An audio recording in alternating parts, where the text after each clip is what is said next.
It was a chilly Sunday evening in November 1996 when Chris and I pulled into the gravel driveway of Old St. Mary's Church in Virginia City, Nevada. The setting sun cast long shadows across the abandoned property, and the worn facade of the church loomed ominously against the darkening sky.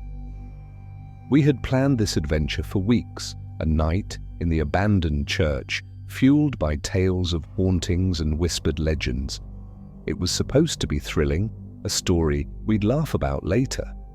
We didn't know we'd end up running for our lives, shaken to our cores, and haunted by something we couldn't explain. The air was heavy with the scent of pine and decaying leaves.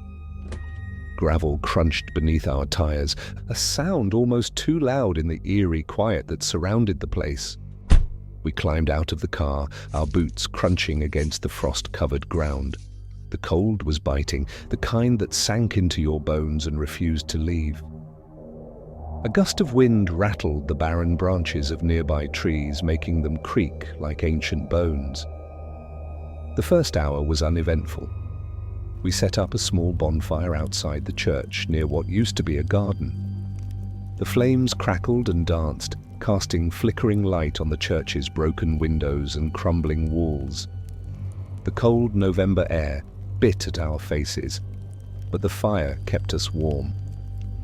Chris handed me a stick with a piece of pork impaled on it, and we laughed as we roasted it over the flames, joking about how this would be the best gourmet meal we'd had in weeks.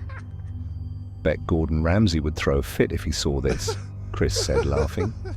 Hey, I bet even he couldn't make a better meal out here, I retorted, grinning. The humor felt forced, though, a desperate attempt to break the unnatural silence that hung over the church. By 8 p.m., the darkness had fully settled in. The shadows around the church grew deeper, more pronounced.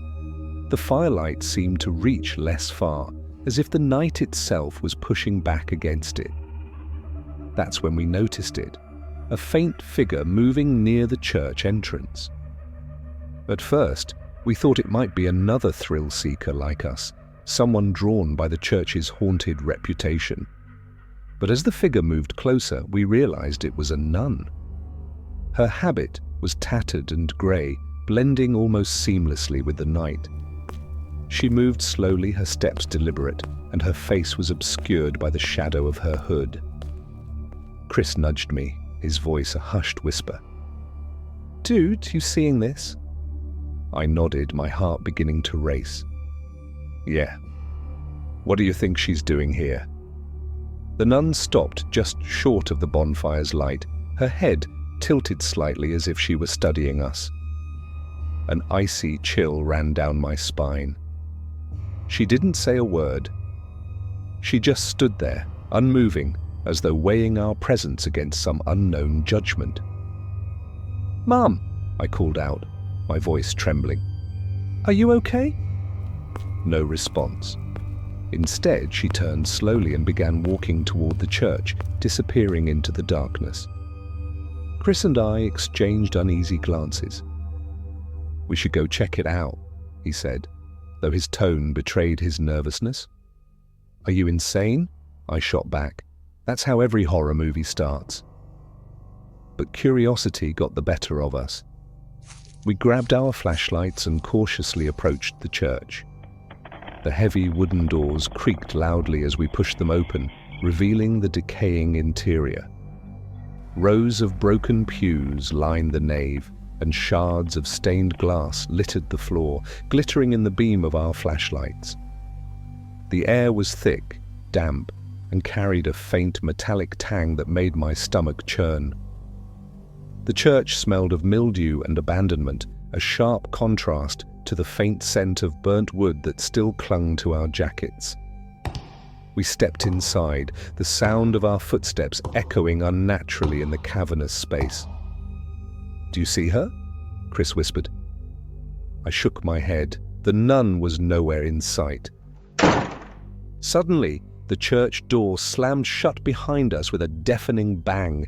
We both jumped, our flashlights swinging wildly in the darkness. "What the hell?" Chris hissed, his voice rising in panic.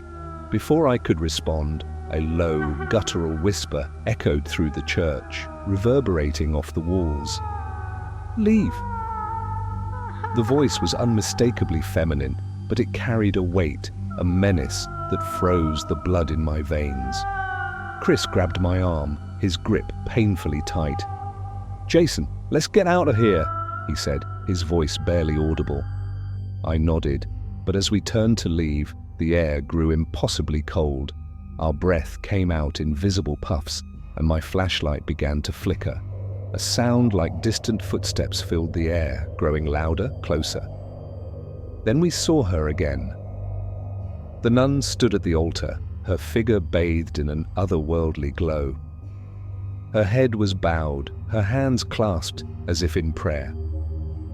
But when she raised her head to look at us, the hood fell back, revealing her face, or rather, what should have been her face. Her features were a blur, a swirling void that seemed to draw in the light around it. The only thing clearly visible were her eyes, black, empty pits that seemed to stare straight into my soul. "Why have you come?" she intoned, her voice layered, as though multiple voices were speaking at once. I couldn't move, couldn't speak. Chris managed to stammer, We didn't mean any harm. We'll leave." Her head tilted again, an unnatural, jerky motion. "No, too late," she whispered.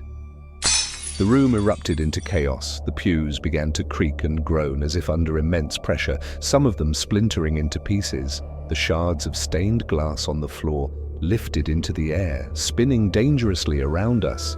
A deafening cacophony of screams and cries filled the church, overlapping and echoing, each one more desperate and agonized than the last. "Run!" I shouted, grabbing Chris's arm and pulling him toward the door. But it wouldn't budge. No matter how hard we pushed or pulled, it remained stubbornly closed. Then I felt it, a hand on my shoulder, ice cold. The touch burned through my jacket and shirt, searing into my skin. I whipped around, but there was no one there. Chris screamed, and I turned to see him clawing at his neck, his flashlight clattering to the floor. "Get it off me!" he yelled, his voice raw with terror. I couldn't see anything, but the skin on the back of his neck was turning red, as though an invisible hand was gripping him. I grabbed him and dragged him toward the altar, the only place in the church that seemed to offer any light. The nun's figure was gone, but her presence lingered, oppressive and suffocating. We stumbled forward, and as we reached the altar, the chaos stopped. The silence was sudden and absolute, broken only by our ragged breathing.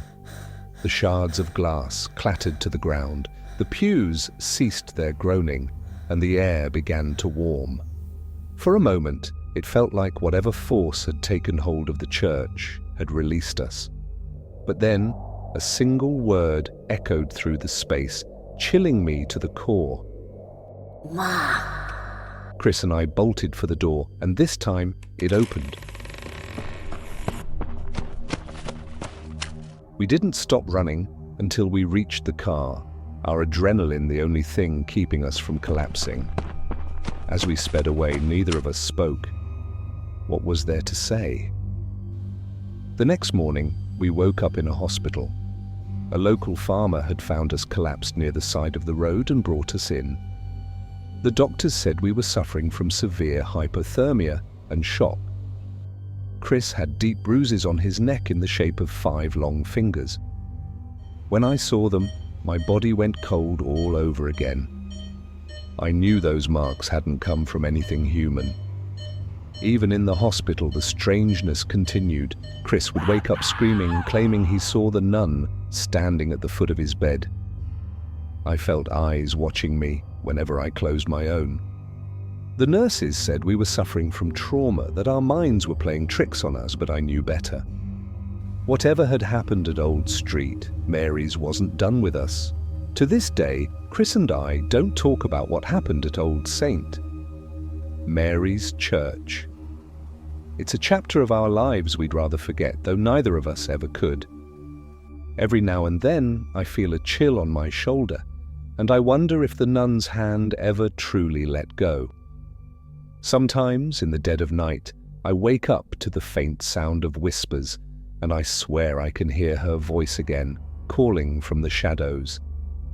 Why have you come? She said, and I believe it.